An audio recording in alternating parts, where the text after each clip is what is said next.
Buongiorno tutti. Buongiorno and benvenuti this morning. Thank you so much for joining us. I am Trina Kudlacek, a member of the Friends of Italy Society of Hawaii, and also a guide with the organization Guided By, as well as working for Rick Steves.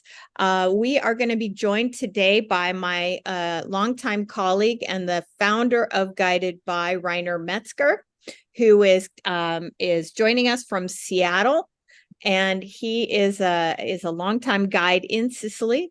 Though I lived in Sicily for a while on the East Coast near Catania, I haven't ever done guided tours in Sicily. So, I want to make sure that the Friends of Italy have experts, people who can speak very knowledgeably about certain areas or topics of Italy. So we are fortunate to have Rainer willing to put together a talk for us this morning. So I will be monitoring the chat. Please feel free to put your questions in the chat. And please hold questions or comments until the end of his presentation, and we'll have as much time as you want for questions and discussion after his talk. So Rainer, thank you, grazie, and I'll turn this over to you. Okay. Great. Buongiorno. Thank you, Trina. It's a pleasure to be here. Thank you for the opportunity to talk about Sicily. Sicily is an amazing place. I can't wait to tell you about it. So I want to just hop right in here, and let's see. Oh, there we go. Yeah, so in today's presentation, I want to talk about why Sicily is so incredible, such a fascinating, interesting place to visit as a travel destination.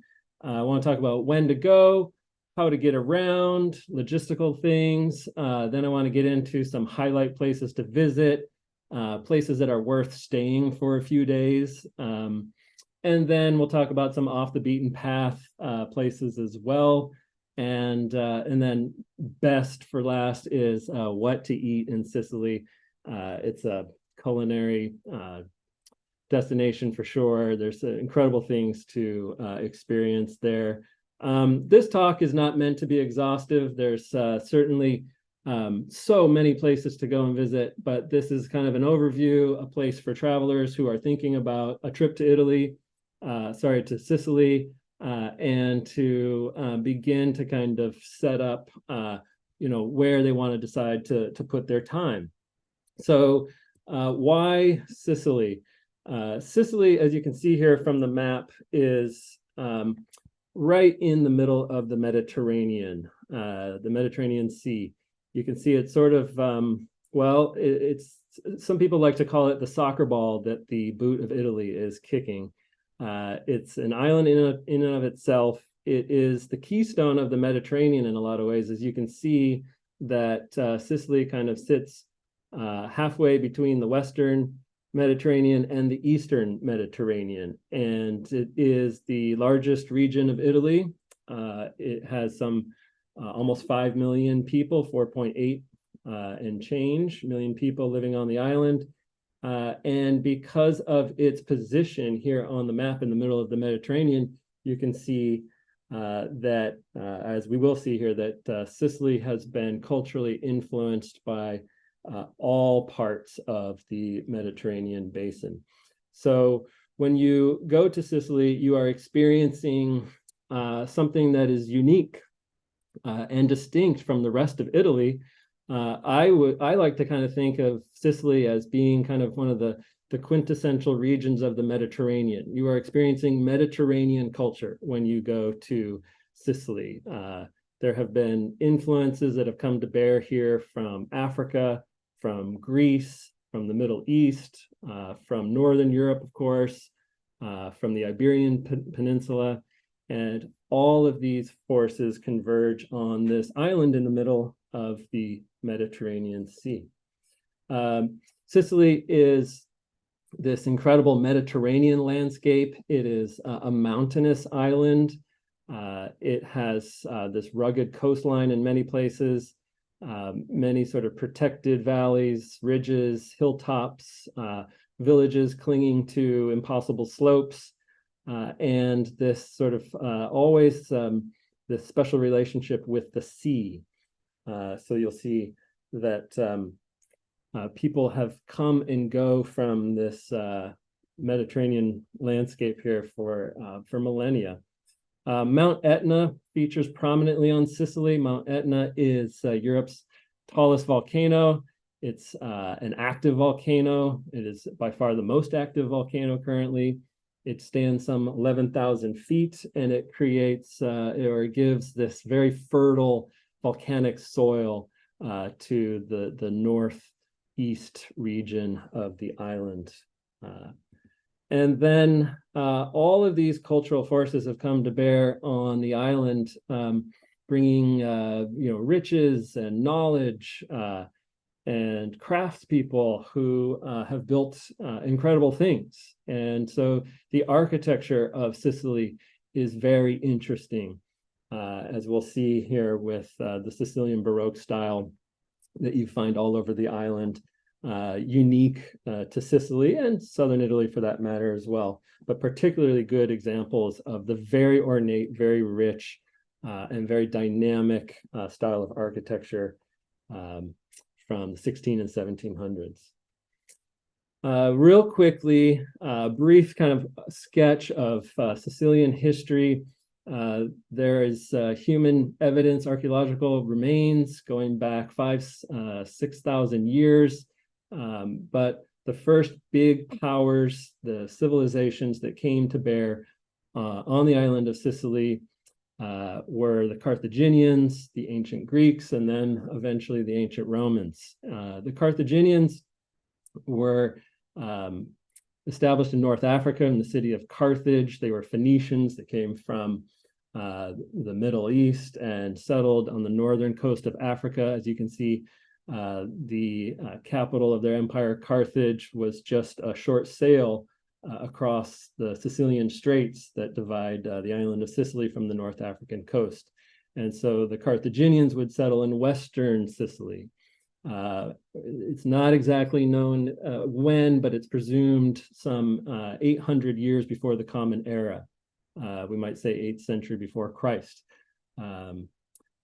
You have the ancient Greeks settling in Naxos on the eastern coast of Sicily, starting in the 700s of before the Common Era, and then eventually the Greeks and the Carthaginians would fight many wars over the following centuries.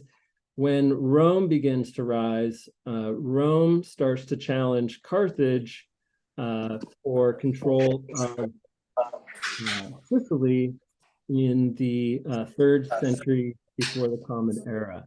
So these are the first Punic Wars, and this is when basically Rome is looking at Sicily because of its riches. It wants the agricultural land.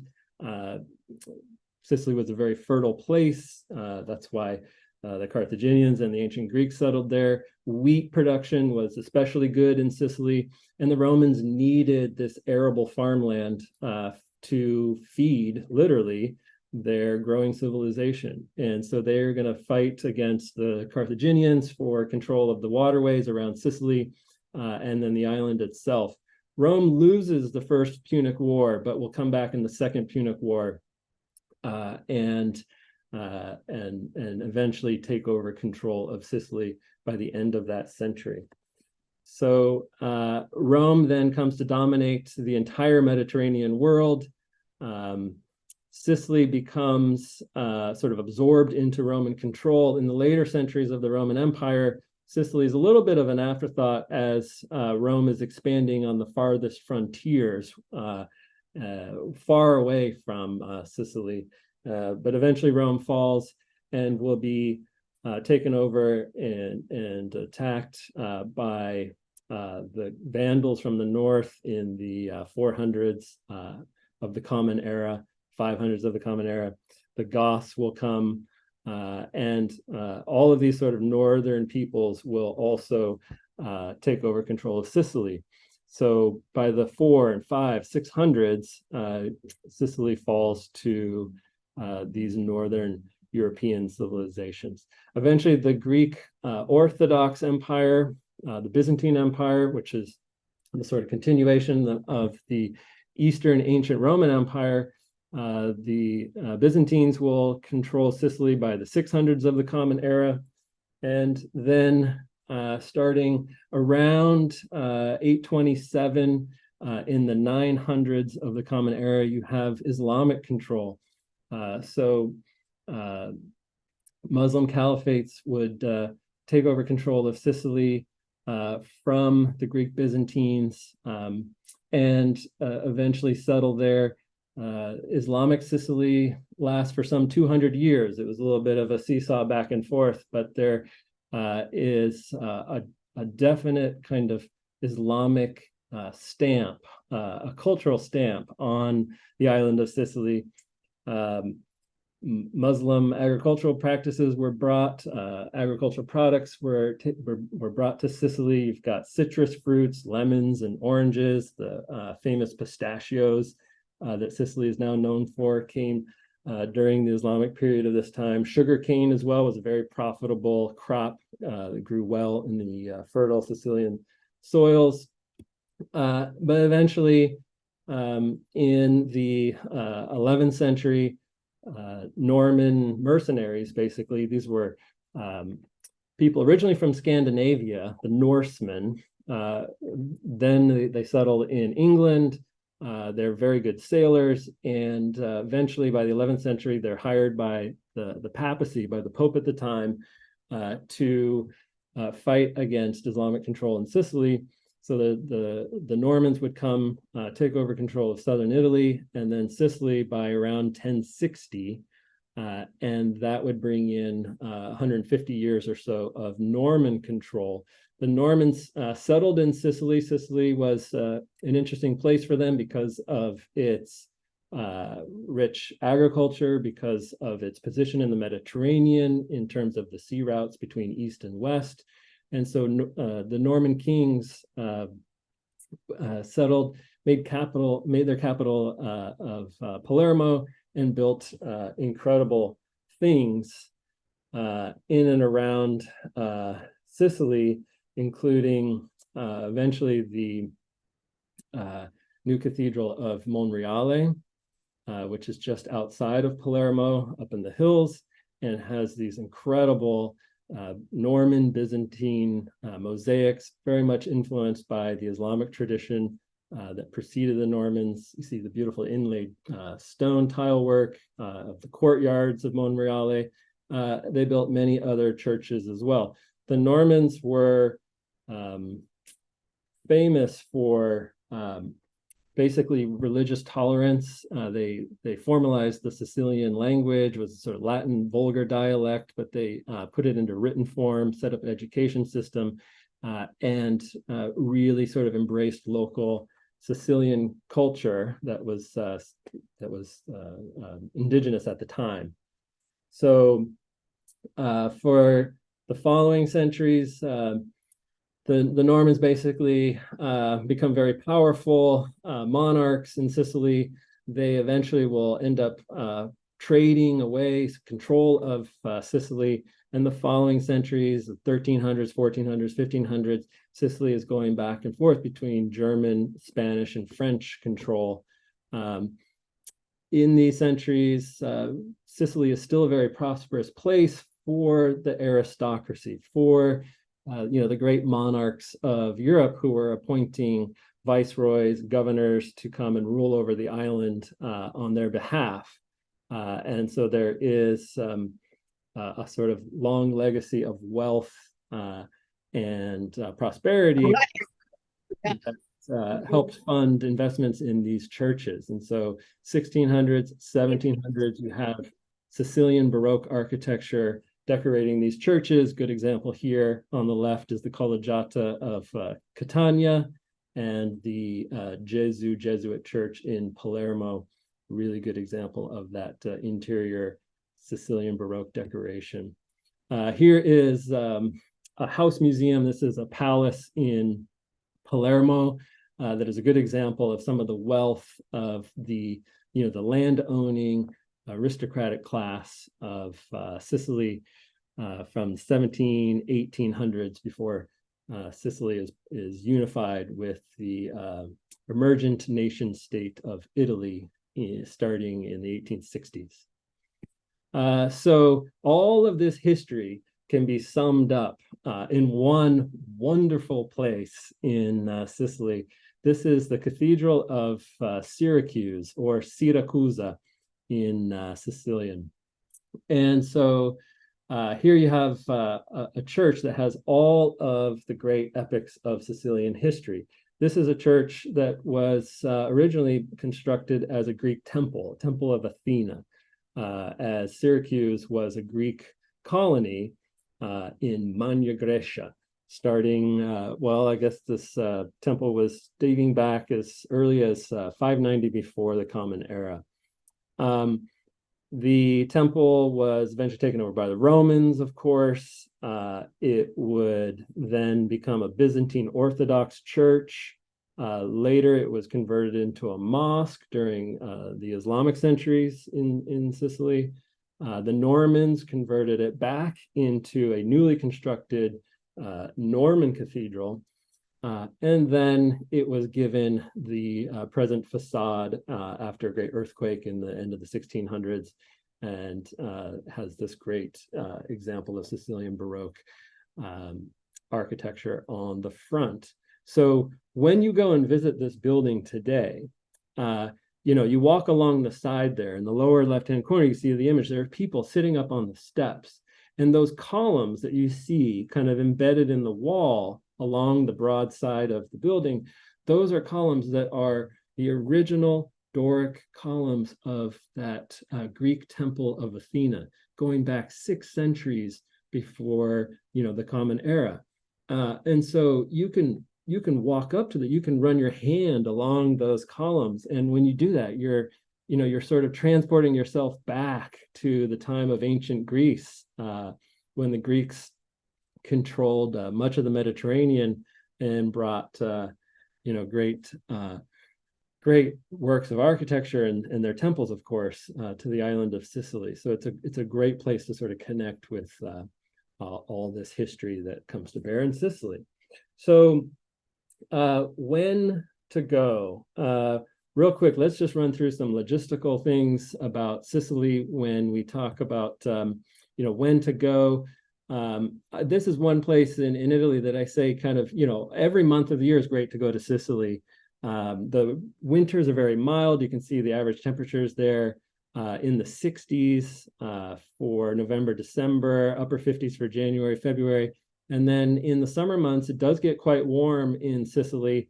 And there have been some extreme temperatures in the last few years. I'd say even these average temperatures just within the last 10 years or so would be higher than the upper 80s would show on this chart. But yes, you can get some hot summers there, but the summer is not necessarily a bad time to go to Sicily because you're always never far from the sea. So there's that opportunity to cool off and to really enjoy the Mediterranean even in the summer. So how to get there? These are flight maps for flying into Sicily. There are 2 airports.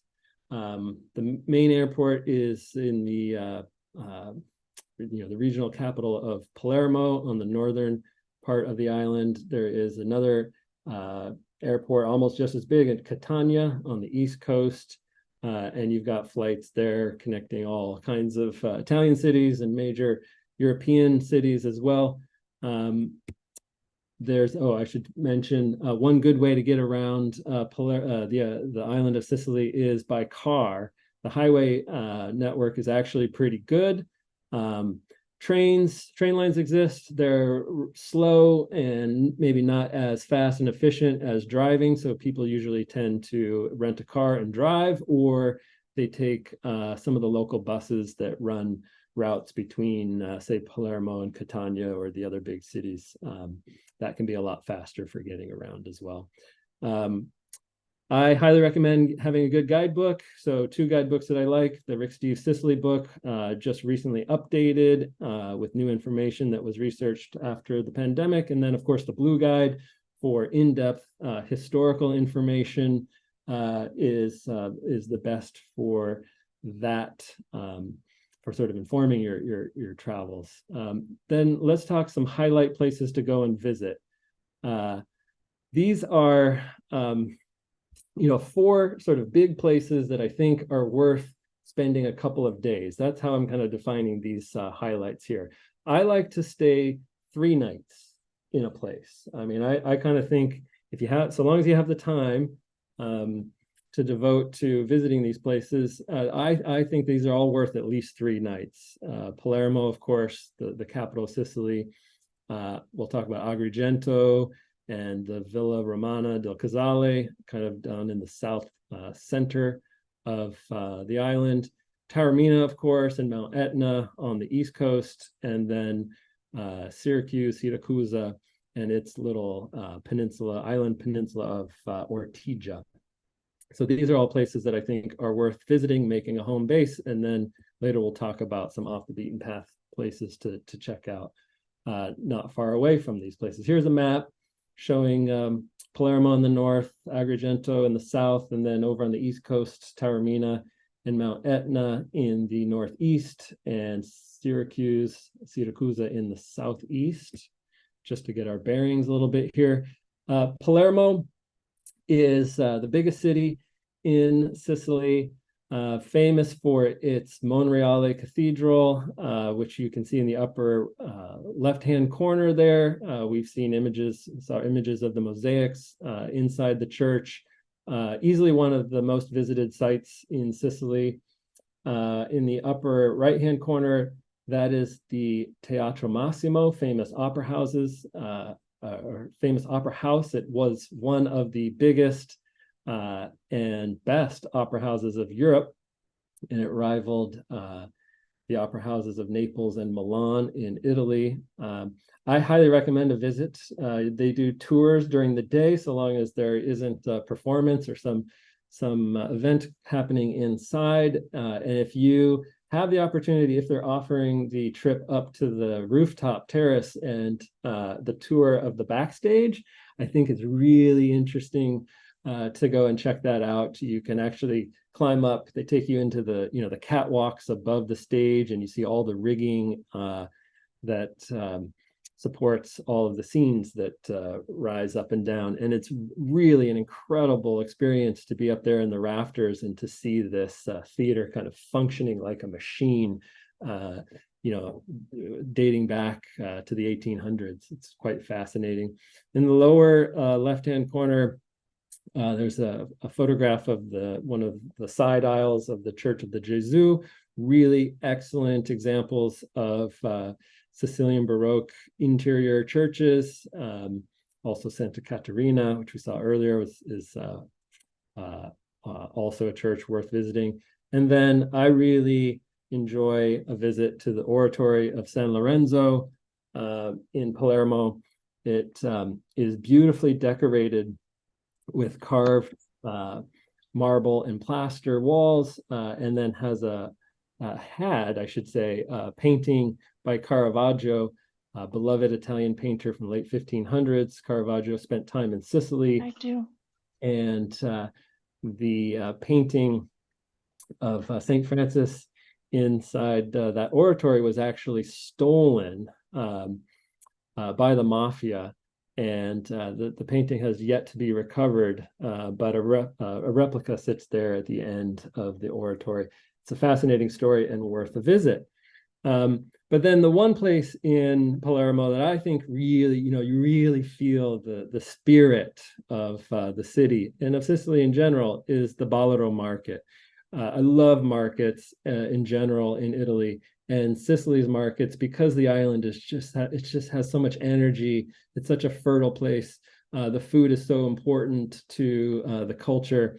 The Ballarò market is just teeming with activity and incredible things, sights and smells. And so this is just a few photographs showing some of the things that you'll find there, the good cheeses, the amazing produce, the seafood, and of course the Sicilian sweets. We'll talk more about these at the end of the show here. Then I want to talk about Agrigento, the second of the 4 highlight places. I think it's worth staying in Agrigento. The Valley of the Temples is one of the best sites for seeing ancient Greek ruins anywhere in the Mediterranean, including Greece. These are really well preserved temples. There's a series of them all along a ridge. Agrigento has an incredible museum as well of all of the archaeological treasures that were discovered there and brought inside the museum for safekeeping. This is a UNESCO World Heritage Site, of course. It is the most visited place in Sicily, getting lots of tourists every year. And the nearby city of Agrigento, while it doesn't maybe look like much at first glance, is actually a really interesting place to check out. There are many countryside accommodations nearby, agriturismi, or seaside hotels, as the coast is not far. It's out there in the haze of this photograph. And so Agrigento is worth at least a day by itself. But then there are other things to do in the area. This is a good place just to take a vacation day too, also, and just sort of relax by the sea, enjoy good seafood. Not far from Agrigento, though it's still, I don't know, about an hour and a half drive or so, is the Villa Romana del Casale. And these are the best preserved Roman mosaics anywhere, I think. This is a villa that was well preserved after the fall of the Roman Empire by landslides, essentially, that came and covered it and covered up its rather glorious mosaic floors. And so here it's been excavated and the mosaics have been restored. And you walk around this ancient Roman villa complex on a series of catwalks built above the mosaics and enjoying the very fine inlaid stonework.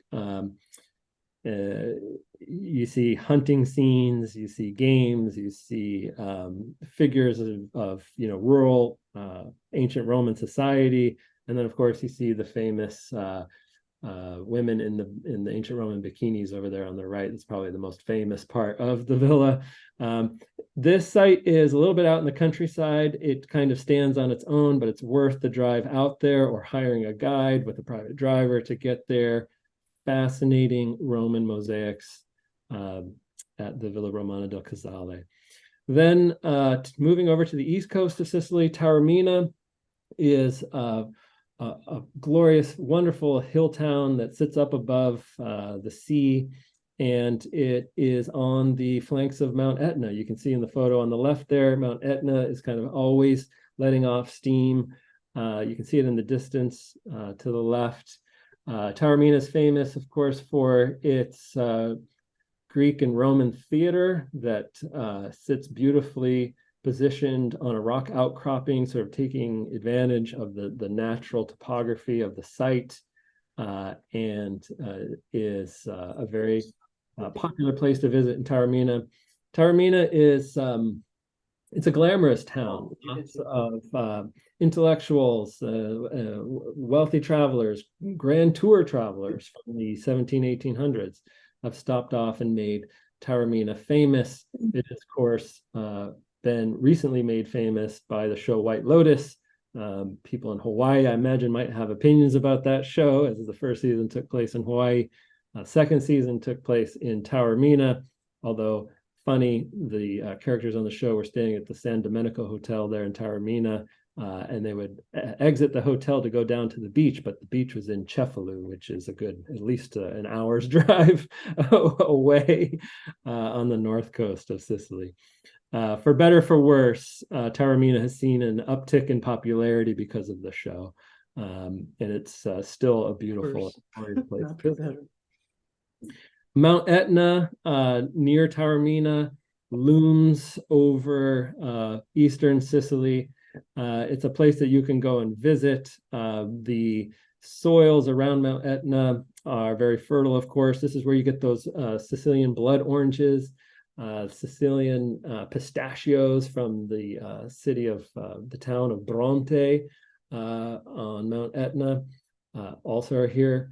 You find good almond production and everything, produce, everything just grows, I think, kind of in a more intense way around Mount Etna. Things taste more intense. The flavors are incredible. Mount Etna is an active volcano, but you can actually get pretty far up along its slopes to visit some of the craters. These are the craters of San Silvestri. You can see there's also lifts that will take you to some of the higher elevations, not to the summit because that's not safe, but it'll take you to a reasonably safe spot on the volcano. And it's amazing to stand there in these craters and to, just to feel all that volcanic energy that fuels life around Mount Etna.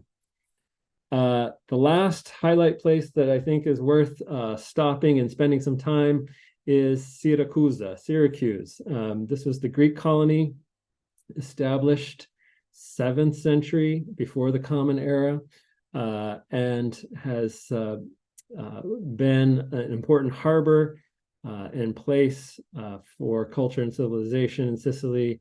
The little island connected by a bridge now of Ortigia in Syracuse is the kind of cultural center of the city. This is where you have the cathedral, you have the fort there as well, other sites in Ortigia. It just a few decades ago was sort of impoverished, and many places in Ortigia were left abandoned. In the 80s and 90s, it was a popular place for artists to go. Though it's been gentrified in recent decades, there are still lots of little artisan shops and interesting things to go and explore around Ortigia. And it's a good home base to visit some of the hill towns in the surrounding area. So check out Ortigia. Here's shots of Ortigia's market. Really interesting seafood market there, good produce as well. You see the cathedral, we talked about that earlier, and then you have the seaside promenade that you can walk all the way around. It takes, I don't know, maybe 45 minutes to walk around the island of Ortigia. Off the beaten path in Sicily, I want to talk about Segesta, the city of Trapani, which easily could be a highlight. It's worth staying. We'll talk about that. The famous Scala dei Turchi, place to jump into the Mediterranean. We'll talk about the World War II Museum in Catania, and then the island of Salina in the Aeolians off the northern coast. So here are these places on the map, just for reference. We'll begin over in the west with Segesta. Segesta is an ancient site. There is this famous Roman theater here built into the hillside with this amazing view and these perfect acoustics. You can go and stand down there on the theater floor and sing your favorite karaoke song, and you can just hear these amazing acoustics as the sound is reflected back at you. Segesta is also very famous for a temple that was constructed, never finished, but it stands also on the site in this very beautiful surrounding countryside, and it's not far from Palermo, as you saw back there on the map.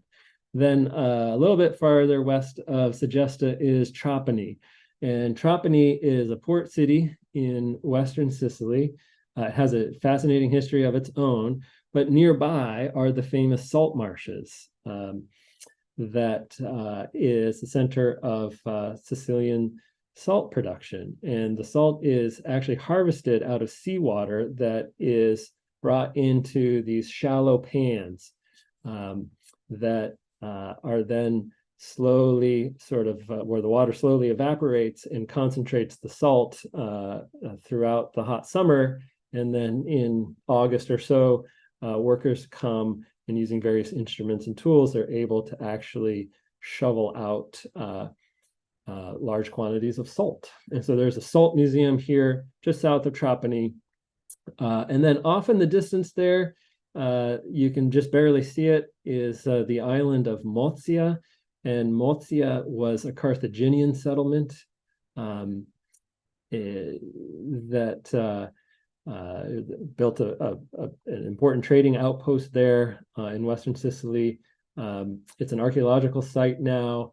There is an excellent museum there called the Whitaker Museum on the island of Mozia. And so if you go out to the Salt Museum south of Trapani, check out the Salt Museum. It's really interesting. And then there are boats that will take you out to the island of Mozia, and you can see the archaeological remains there. It is a well-preserved Carthaginian city. And so it's the best place in Sicily to learn about the Carthaginians, island of Mozia. Okay, then not far from Agrigento on the southern Sicilian coast is the Scala dei Turchi. These are this is kind of a natural wonder. These are these white limestone cliffs along the sea. It's a popular place for sunbathers. Bring your sunscreen and your sunglasses here. It's quite bright, but nearby you can kind of make your way over the rocks and jump into that electric blue water. This is a famous place to go swimming.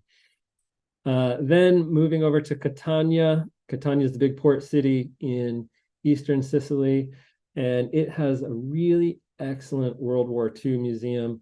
You don't really see and hear a lot about World War II necessarily in Italy, but the Allies' European campaign began in July of 1943 with the invasion of Sicily. It came from North Africa, landed in Sicily. It took a month and a half to beat the Germans and the Italian fascists back onto the mainland, the toe of the boot. And so very difficult, landing on the beaches, the paratroopers landing on the island. And this museum is really excellent in exploring some of the complications from the Italian and from the Sicilian perspective about the Second World War. Really good exhibits. And one thing that they're absolutely clear on at this museum was the deal that American and British intelligence made with mafia leaders who were exiled and kicked out by the Italian fascists in the 1920s and 30s. They were brought back by the Allies, trading, basically intelligence for positions of power after the island was retaken or taken by the Allies. So those mafia figures were appointed as mayors, as counselors, and into political positions in Sicily in the late 40s and 1950s as the island recovered, and is a difficult kind of short-term gain for long-term pain kind of story there. But it's a fascinating place to go and check out. And then finally, the island of Salina, which is part of the Aeolian archipelago off the northern coast of Sicily.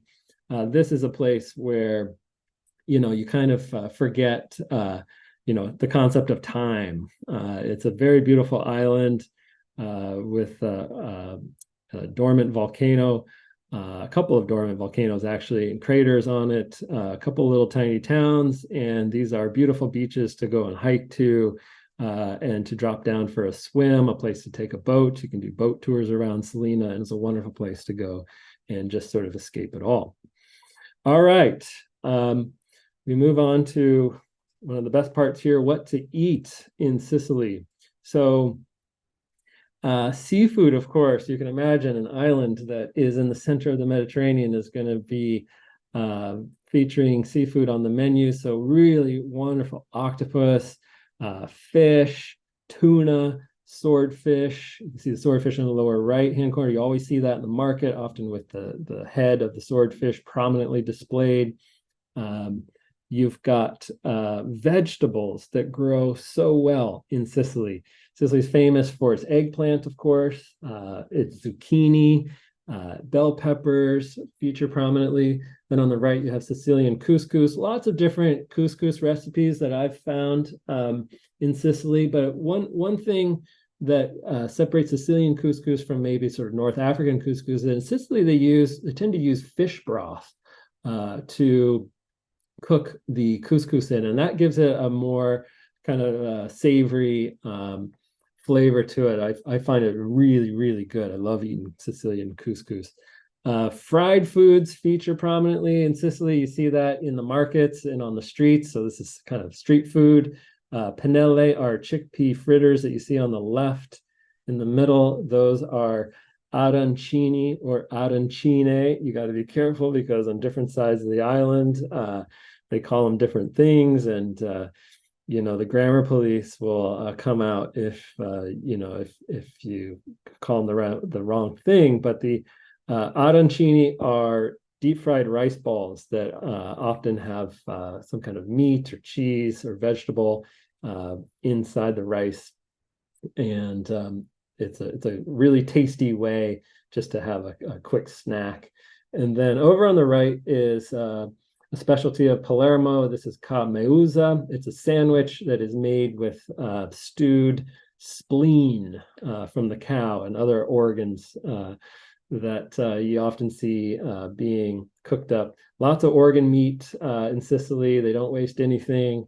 And this is the cuisine of working people, basically, who were trying to eat cheap. And so the cameusa is still a popular dish that you'll find in the markets and on the streets of Palermo. Go for it. I've tried it. It's good. And it goes down well with a beer. Okay. Then pizza in Sicily. Sicily's famous for its pizza, but I want to dispel a myth here about Sicilian pizza being deep dish. It sometimes is, but not always. There are actually lots of different styles of pizza that can be found all over Sicily. And so you see kind of a more sort of round pie that is served as a single pizza, a single serving for people. You see that over on the left. It's close to the Neapolitan style, but I find that there are lots of variations, and some people would even say that there's a Sicilian style of dough making that uses more semolina, whereas the Neapolitan doesn't. Anyway, these are fine differences in pizza. Then you get one of my favorite pizzerias is in Trapani, Pizzeria Calvino. Love that place. These are pizzas that are it's a thinner crust pizza style, and they're cut up into a grid, and so they're really fun to share. You just take a fork and you just sort of feed yourself one bite at a time.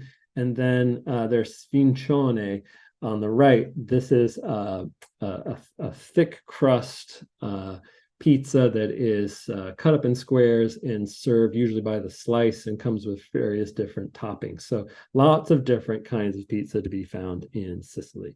And then, of course, we got to talk about Sicilian sweets.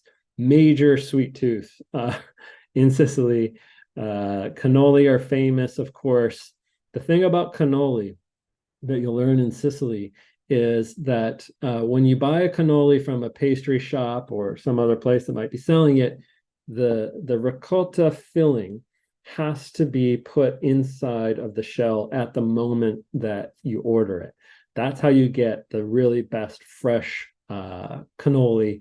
If you see pre-stuffed cannoli with the ricotta filling, I mean, I'm still going to eat it, but you know what I mean? It's not going to be as good as the real deal stuff that is fresh filled. Okay, and then of course Sicily is famous for marzipan and other pastries that you'll see on the right. These are the famous mine di Sant'Agata. You find them in Catania. These are pastries that are little replicas of the breasts of Saint Agatha.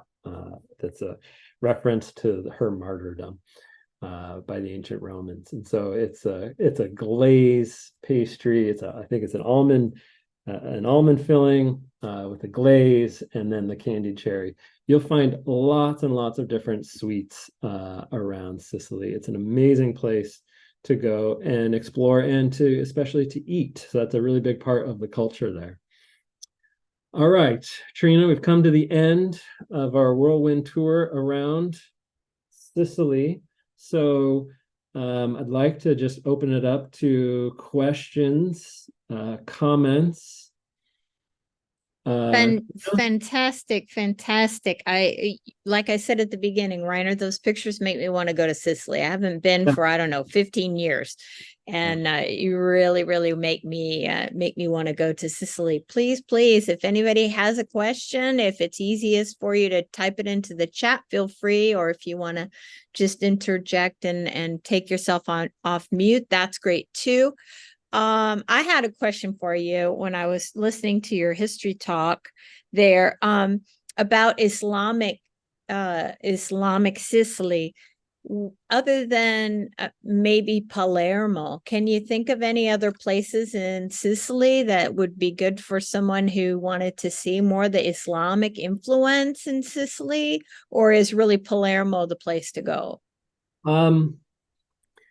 Well, yeah, I think of Palermo being the place to go. I mean, you see what you see the kind of Islamic layer. If you think about the architecture being a kind of series of layers that have grown and evolved over time, you'll see that Islamic layer and in hints of the influence in lots of different places. But in terms of seeing spaces that are kind of purely Islamic, you don't find that so much in Sicily, even really in Palermo, because there were great civilizations that came after that changed and adapted the Islamic constructions from the 8 and 900s after the Common Era. So, but you find that, the Normans that came after the Arabs that controlled the island, they were known for religious tolerance. They were known for not kind of upsetting the status quo too much. That's part of why they were able to rule peacefully for 150 years. And so there is very much a borrowed influence between the Islamic period into the Norman period. So there are other places that you can go, like the Cefalù, for example, has a cathedral there as well that at one point was influenced by Islam. Syracuse, we talked about that. But I think you see the strongest imprint of Islamic culture just on the physical aspect of the city in Palermo. Okay, thank you. We've got some questions in the chat, so I'm going to read those out. But before I get to that, just some of you might be leaving. I just want to remind you that that Rainer and I are both doing tours in Italy in 2024. Rainer is doing tours of the tour of the Dolomites. I'm trying to get him to organize something for Sicily. Probably not going to happen in 2024. But I'm also doing a tour to Piemonte and also to Tuscany in late October, November of next year. And our email addresses and other information are up there on the screen.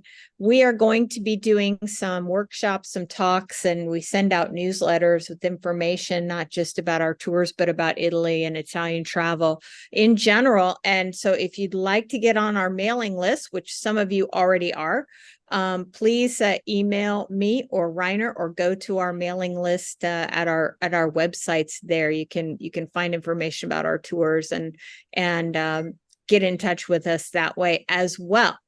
So with that bit of promotional plug there, we had a question. This is a let me ask this smallest question first, because the other two are a little bit bigger. Okay.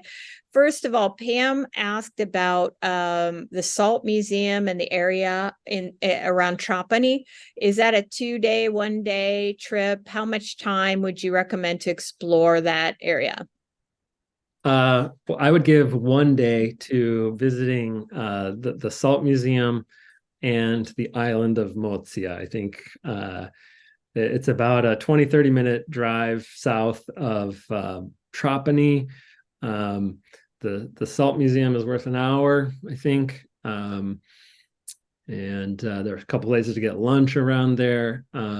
And then the trip out to the island of Mozia is worth a couple hours as well. So I think that's a full, with lunch, I think that's kind of a full day from Trapani.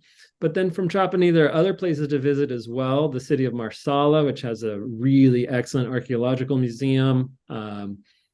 Also the hill town of Erice, which sits above Trapani. You can actually take like a gondola lift up to Erice, and that is a beautiful hill town with a long history as well.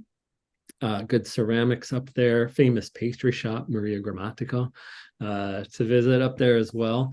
And so, I put Trapani kind of off the beaten path just because it's kind of way out there in Western Sicily, but it's totally worth a couple of days for sure if you have the time to invest on a trip to Sicily. Yeah, that's how I'd answer that. A day Okay, for Malta and the Salt Museum, and maybe another day to visit other places in the area.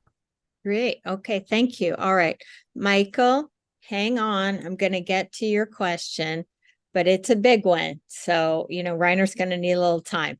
So, Carmen wanted to know a little bit more about Cefalù. She wrote, any comments about Cefalù?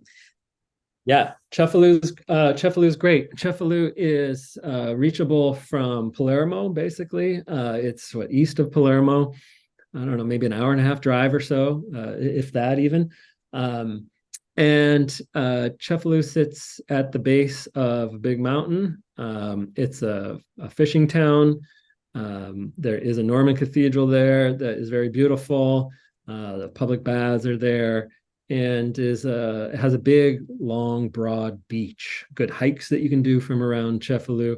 Totally worth a visit, and absolutely a great place to sort of land. And if I can imagine somebody were getting over jet lag or something, you could fly into Palermo, make your way out to Cefalù, spend a couple of days there. It's a very relaxing seaside town. Yeah. Yeah. I love Cefalù as well. Really interesting history, and the scenery is fantastic. As you can see from the beach scene in why isn't it coming to me the name White Lotus? Yes, exactly. The beach is Cefalù. So here's Michael's question. It's a big one. Can you talk more about mafia in Sicily? Oh yeah. Oh, well, yes, you could talk for an hour and a half about the mafia in Sicily, but yeah. Okay. So Sicily has this long history of being ruled by foreign powers, basically.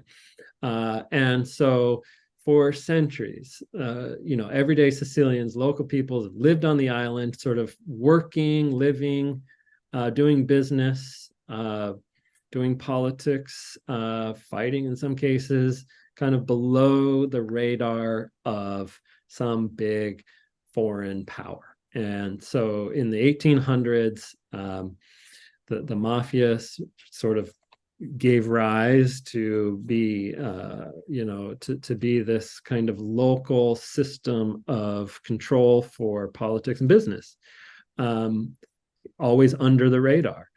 And when Mussolini took over in 1922, he ruled from 1922 until 1943, when the Allies landed in Sicily. The fascist government came and, with a very heavy hand, was actually able to kind of take over local control from the mafia. A lot of mafia leaders left the island at that point. This is also the time of great emigration to Northern Europe, to South America, to Canada, and especially the United States, of course. So mafia was sort of exported in those years, the 20s and 30s. And then, yeah, the Allies made that deal with mafia leaders, some of which were mafia leaders in the United States that were working, in New York and New Jersey. Lucky Luciano was one, who was basically released out of prison and used his contacts back in Sicily to gain intelligence about the German and the Italian defenses in 1942 and 1943 in preparation for the Allied landing. So in exchange for that, they were appointed as local leaders, mayors, especially in towns all over Sicily, and that sort of brought the mafia back after World War II. And so Sicily has been fighting to eradicate mafia control in the 60s, 70s, and 80s. There were two judges who were assassinated by the mafia in the early 1990s. Borsellino and Falcone, you see their names kind of all over Palermo. And, they're national heroes now in Italy. They became kind of martyrs in Italy's fight against the mafia. Does the mafia still exist in Sicily? I mean, you certainly don't really feel it as a visitor. You don't see it, you don't feel it, you're not aware of it. But of course, Sicily's mafia, it's called Cosa Nostra, our thing, and it has evolved as other regional mafias around Italy have evolved, and they are involved in much bigger industries now than maybe not as much of the kind of local shakedowns. Still, I guess, I mean, I hear it still happens to a certain extent. And certainly the Italian police and Carabinieri, the National Military Police, are always doing investigations. And every once in a while, they'll do a big roundup. They'll go and arrest, as many mafia leaders as they can once they have enough evidence against them to try them in court. So yeah, you still hear about mafia roundups, and a lot of elderly mafia leaders are dying off now. It doesn't appear as strong of a influence on daily Sicilian life now in 2023 as maybe it did 20, 30, 40, 50 years ago. But it's something that exists under the radar. And so, who knows? Okay, thanks. Thanks for that. That was a very succinct, nice history of the mafia. I think you've given this talk before. Do we have any other questions for Rainer before we say arrivederci? It's just past 10 here in Hawaii. Anyone? Last call for questions. I will let you know that Rainer and I, as I mentioned, will be doing and organizing some talks through Guided By in the spring. So if you, and these will include talks outside of Italy as well, because we do tours outside of Italy with other colleagues. So if you'd like to get on our mailing list about that, please contact us via those emails or websites on your screen. So thank you. Grazie, Rainer. Bravo. Prego. Okay. Arrivederci and buon Natale. Did you want to say anything, Rainer? Sorry. No, just thank you for the opportunity to do this.